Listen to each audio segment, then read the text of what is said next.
तो चलिए आप सबों का स्वागत है आज के इस क्लास में, वीडियो लेक्चर में, जिसमें हम लोग बात करेंगे अकाउंट्स का एक बेसिक स्तंभ, पिलर, अकाउंटिंग इक्वेशन।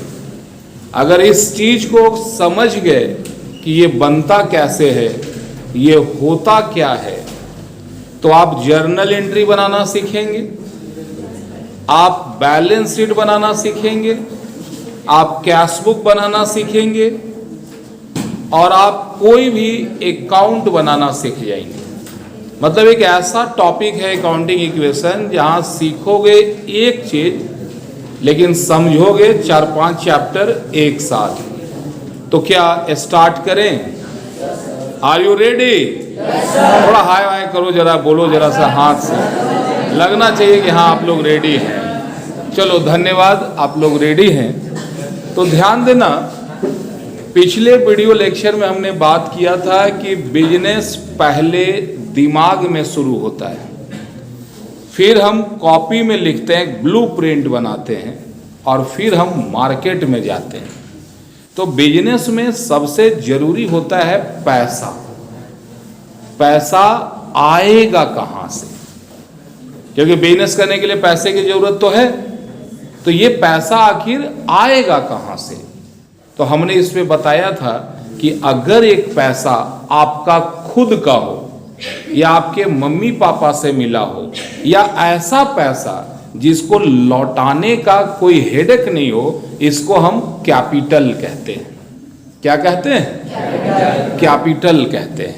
और ऐसा पैसा जिसको लौटाना हर हाल में जरूरी हो, यानी ना अपना हो ना अपने मम्मी पापा का हो, लेकिन वो पैसा आपके पास हो, तो ऐसे पैसे को क्या कहते हैं? लायबिलिटी कहते हैं। तो चाहे पैसा पापा जी से मिले या चाचा जी से मिले, पैसा तो आ ही रहा है ना। तो कैपिटल और लायबिलिटी का सिंपल मतलब होता है कि पैसा मेरे पास कैसे आ रहा है या जा रहा है? इशारा करके बताओ। कैपिटल या लायबिलिटी आ रहा है या जा रहा है? थोड़ा हाथ का इशारा दिखाओ भाई, थोड़ा इशारा करो। आ रहा है। क्या हो रहा है? आ रहा है। अगर पैसा पापा से मिले तो क्या कहेंगे? अबे पापा से मिले तो क्या कहेंगे?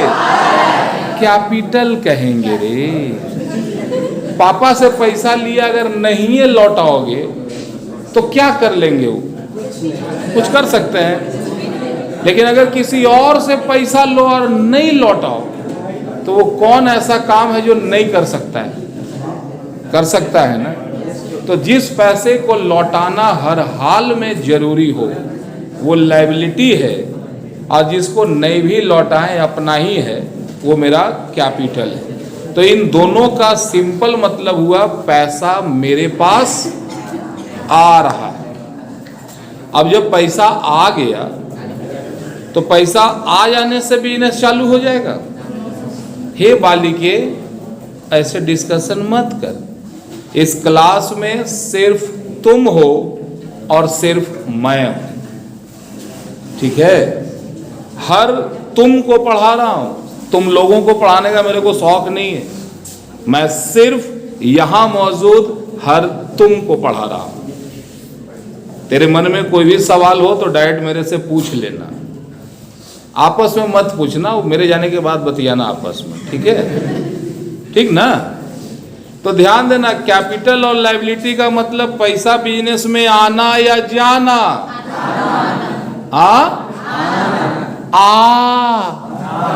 आना नॉर्मल। अगर सब कुछ अच्छा है तो कैपिटल और लायबिलिटी का मतलब बिजनेस में पैसा, इशारा कर क्या करना? आना। हाथ उठाओ भाई, कहा? आना। पैसा आए तो कैपिटल है या लायबिलिटी है? अब बताओ, तेरे पास पैसा आ गया तो जेब में पैसा रखोगे तो बिजनेस चलेगा? अब तुरंत पैसा जाएगा लेकिन बदले में कुछ आएगा। अब बताओ, बिल्डिंग खरीदा, पैसा बिल्डिंग, फर्नीचर खरीदा तो गया क्या? आया क्या? तो ध्यान दे रहे हो, कुछ जा रहा है कुछ आ रहा है। पैसा जाने के बाद अगर कुछ आए तो ये एसेट्स है। क्या है? एसेट्स है। यानी एसेट्स जब भी आएगा तो पैसा और लायबिलिटी जब भी आएगा तो पैसा आएगा। समझ में आया? अकाउंटिंग इक्वेशन कहता है कि अगर आप ईमानदार हैं, सही आदमी हैं, तो आपका कैपिटल और लायबिलिटी का टोटल हर हाल में बराबर होना चाहिए एसेट्स की। यानी जितना पैसा आया और जितना पैसा गया, ये दोनों बराबर होना चाहिए या नहीं होना चाहिए? बराबर? पक्का? बराबर होना ही चाहिए या चाहिए ही चाहिए? चाहिए ही चाहिए। अगर बराबर नहीं हुआ मतलब गड़बड़ी हो गया। तो अब सोचना, हम देखेंगे कि बराबर क्या क्या होता है। Land, labour, plant, machine, stock, debtor, BR, BP, cash in hand, cash at bank, क्या है ये? एसेट्स या liability? Assets. Creditor, bills payable, bank overdraft, loan from bank, outstanding expenses, क्या है ये? और कैपिटल तो कैपिटल है। अब जरा कॉपी में लिखना चालू करो। पहला सवाल है, started business with cash 5 lakh. Started business with cash 5 lakh. ध्यान देना, बिजनेस जब स्टार्ट कर रहे हैं कितना पैसा से? 5 लाख से। तो जब आप 5 लाख से शुरू कर रहे हो तो बिजनेस में कितना पैसा आया? 5 लाख। और इस पैसा को कहेंगे क्या? कैपिटल। ध्यान देना, कैपिटल अलग साइड में लिखा जाता है और जो कैश आया ये एसेट्स है कि नहीं? तो कैश बढ़ा और साथ ही साथ कैपिटल भी बढ़ा। लिख लोगे नीचे, cash and capital both will increase. Cash and capital both will increase. दोनों का दोनों बढ़ जाएगा जब भी आप बिजनेस स्टार्ट करेंगे। क्लियर है? नेक्स्ट क्वेश्चन लिखिए, purchase building for cash 2 lakh. Purchase building for cash 2 lakh. आप सोचो, जब आप बिल्डिंग खरीदेंगे 2 लाख का तो आपके पास आएगा क्या? तेरे पास जाएगा क्या? तो जो आता है वो बढ़ता है और जो घटता है वो, जो जाता है वो घटता है। तो ये बिल्डिंग भी एसेट्स है और कैश भी एसेट्स है।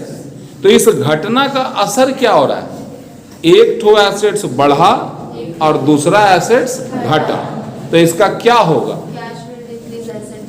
लिखोगे, cash will decrease, building will increase. जब भी आप बिल्डिंग खरीदेंगे तो आपके पास बिल्डिंग बढ़ जाएगा और कैश जो है वो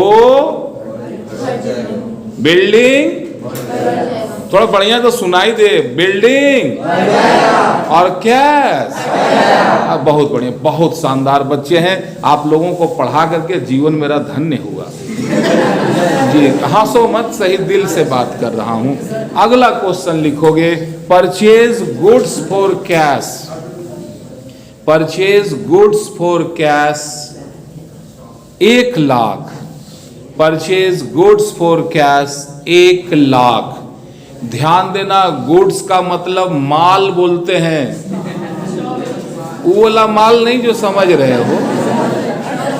यहां माल का मतलब व्यापारी जिस वस्तु का व्यापार करता है उस वस्तु को माल कहते हैं। ऐसे इस उम्र में आप बोलते हैं लाल वाली मेरी, पीला वाली तेरी, वो नहीं, वो नहीं, वो नहीं, वो तो फीलिंग है।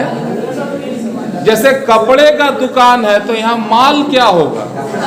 कपड़ा। किताब दुकान में, फर्नीचर दुकान में, अब कॉलेजवा में नहीं बताएंगे सर, अभी नहीं, अभी नहीं बताएंगे। तो वो सब नहीं, ठीक है, वो सब ने। अभी भावना को समझना, जिस चीज को हम खरीदते ही इसलिए हैं क्योंकि उसको हम बेच सके, उसको माल बोलते हैं। और जिस चीज को आप खरीदते हैं ताकि उसका आप यूज कर सकें, इस चीज को हम एसेट्स कहते हैं। अब बिल्डिंग, दुकान चलाना है भाई, तो दुकान में बिल्डिंग खरीदोगे तो काम तेरा बिल्डिंग बेचना नहीं है। कपड़े का दुकान के लिए रूम चाहिए, फर्नीचर चाहिए, मशीन चाहिए, ये क्या है? एसेट्स है, क्योंकि इसको बेचना मेरा काम नहीं। कपड़ा दुकान है तो बेचने का काम तो कपड़ा करेगा, तो कपड़ा मेरा गुड्स है। और जहां भी गुड्स नजर आए तो इसी को स्टॉक समझना।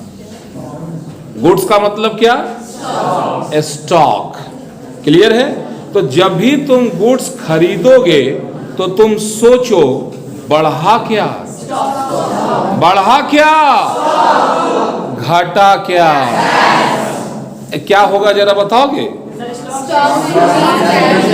Stock will increase, cash will decrease.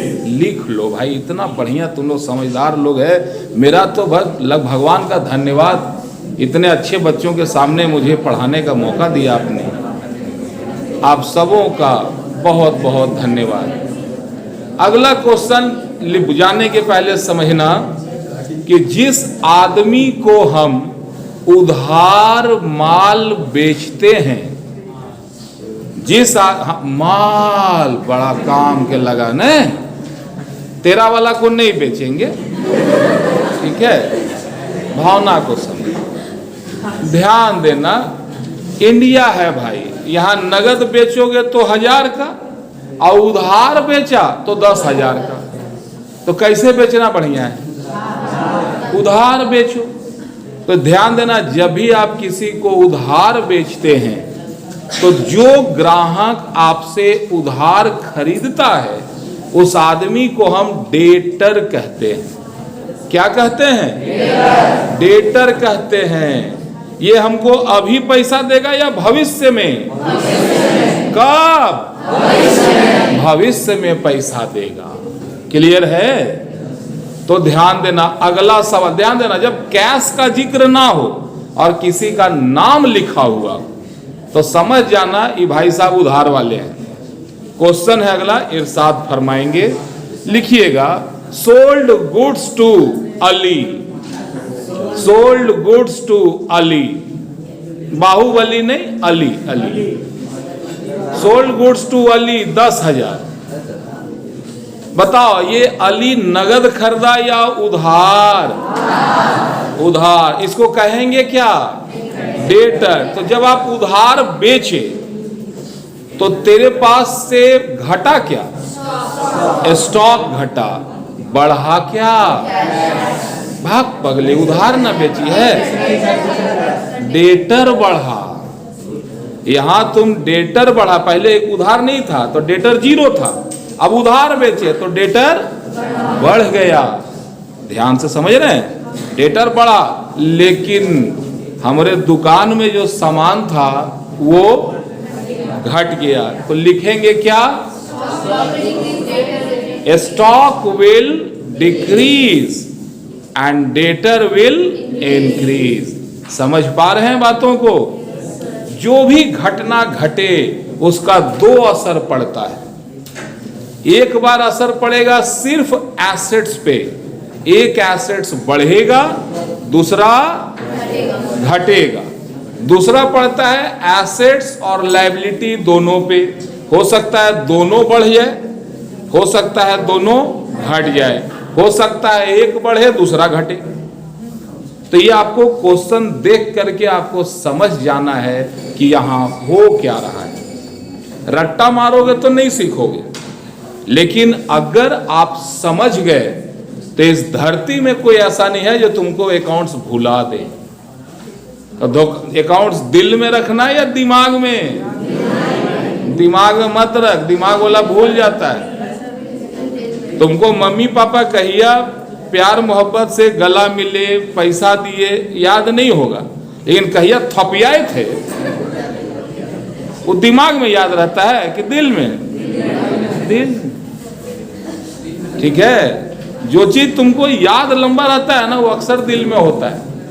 अब अगर अकाउंट सीखना है मेरे बच्चों तो अकाउंट्स दिल से सीखने का, समझ में आई बातें, फील आना चाहिए। अगला भाई जिस, ओए बउआ इधर इधर ध्यान देना, जब आप उधार बेचे हैं तो उधार खरीदने का से आपको धरती में कौन है जो रोक देगा? जब तुम उधार बेच रहे हो तो उधार खरीदने का अधिकार मिल चुका। तो अब लिखेंगे जरा अगला सवाल, purchase goods from Ram, purchase goods from Ram. मान लो 1 लाख लिख लो, purchase goods from Ram 1 lakh. अब जरा सोचो तेरे पास बढ़ा क्या, बढ़ा क्या? ध्यान देना यार, दोनों बढ़ रहा है। जब उधार खरीदे तो स्टॉक आया, स्टॉक बढ़ गया। आज के पहले कहियो उधार नहीं लिया था तो उधार खरीदा तो कर्जा भी तो बढ़ा। तो जिस आदमी से उधार माल खरीदते हैं उस आदमी को हम क्रेडिटर कहते हैं। तो इस घटना का असर क्या होगा? Stock and creditor both will increase. समझ पा रहे हैं? लिख भी लेना, खाली समझना नहीं, लिखते जाना। Stock and creditor will increase. समझ पा रहे हैं? ओके, अगला लिखो, taking loan from bank, taking loan from bank. ध्यान देना, बैंक से रिश्ता अच्छा बनाना बउआ लोग। बैंक जो है ना, अगर अच्छा रिलेशन है तो तुमको करोड़पति बना देगा। एग्जाम्पल इंडिया में विजय माल्या है, नाम सुने थे ना। बैंक से इतना लोन लो तो बैंक क्या हर आदमी को लोन दे देगा? लोन लेने का कला होना चाहिए। तो बैंक से जब आप लोन लेते हैं, मान लो 10 लाख रुपया लोन लिए, तो बताओ क्या हो रहा है? इस घटना का असर क्या होगा? माय डियर, याद रखना, बैंक कभी भी कैश नहीं देता है, वो आपके अकाउंट में पैसा डाल देता है।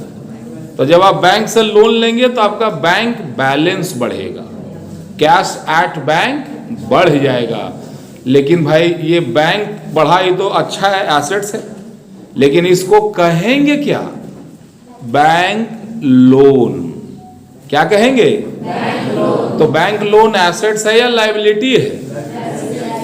लायबिलिटी। बैंक से कर्जा लिया है तो नहीं लौटाओगे, तो जिसको लौटाने का झंझट है वो लायबिलिटी है। तो ध्यान, अब बैंक बैलेंस क्या है? एसेट्स है।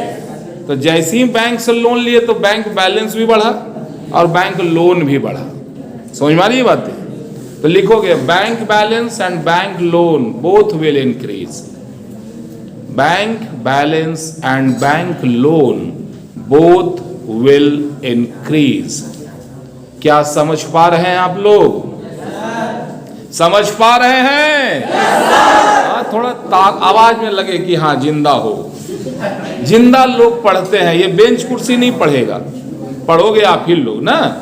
तो बीच बीच में तो थोड़ा बायां दाहिना हाथ जरा उठाओ, तो ऐसे दाहिना हाथ से बाएं करो जरा सा। आहा, अरे क्रिया खा लिया है क्या? थोड़ा बायां। चलो इधर वाले भाई थोड़ा हाथ वहां दिला के, चलो थैंक यू, मैंने हाथ जिंदा है। अब आगे बढ़ते हैं। एक बात बताओ कि बिजनेस करने का एकमात्र मकसद जो होता है, प्रॉफिट कमाना या लॉस कमाना? और हो जाता है लॉस। मजा किस में आता है? जब प्रॉफिट, लॉस में मजा आता है। वाह, एक्चुअल ये दिल चाहता क्या है? प्रॉफिट चाहता है, लेकिन हो जाता है लॉस। तो इसीलिए बिजनेस में जब हम लोग बनाते हैं ना तो प्रॉफिट एंड लॉस अकाउंट कहते हैं। तो ध्यान देना, ये लॉस या प्रॉफिट जब भी हो तो समझना, जब प्रॉफिट होगा तो कैपिटल बढ़ेगा या घटेगा? हाथ का इशारा से बढ़ेगा प्रॉफिट होने से कैपिटल, लॉस होने से कैपिटल। समझ में आई बातें? तो लॉस कोई चाहता है क्या? मेरे को ये ध्यान देना, एक बार बताओ कि तेरा जेब में 1000 है, ये तेरा कैपिटल है। अब तुम नाश्ता करने गए, 200 का खर्चा हुआ, अब जेब में कितना बचा? यानी खर्चा होने से कैपिटल। और जैसे ही बाहर जा रहे थे, मामा जी मिले, पैर छुए, 500 और चिपका दिए, तो मेरा पूंजी बढ़ा कि घटा? तो मामा से मिला तो प्रॉफिट हुआ कि लॉस? यानी जब प्रॉफिट होता है तो कैपिटल, लॉस होने से कैपिटल, खर्चा होने से कैपिटल, खर्चा होने से घटता है, इनकम होने से। ऐसे जब एक्शन के साथ आओगे तो ये वर्ड आपके दिल में आएगा। समझ में आ रही है बातें? अगला सवाल है आप लोगों के लिए, रेंट पेड। रेंट पेड क्या है भाई? Rent paid. ये खर्चा है कि इनकम? तो खर्चा होने से कैपिटल, और पैसा, पैसा भी घटता है। इफेक्ट लिखो, cash and capital both will decrease. Capital भी घटेगा, कैश भी घटेगा। लिखते चलना, बीच बीच में ब्रेक दे रहे हैं ना, लिखते चलना। अब अगला बात जवाब आपको देना है, कमीशन रिसीव क्या होगा? कैश भी बढ़ेगा, कैपिटल भी बढ़ेगा, क्योंकि ये इंक्रीज हुआ। तो क्या ये समझ में आया जो मैं आपको बता रहा था? अकाउंट्स पढ़ के मजा आया? आप लोगों ने बहुत ही प्रेम और शांति से मेरी बातों को सुना, आपको दिल से धन्यवाद करता हूं। अगले क्लास में फिर मिलेंगे। जय हिंद, थैंक यू।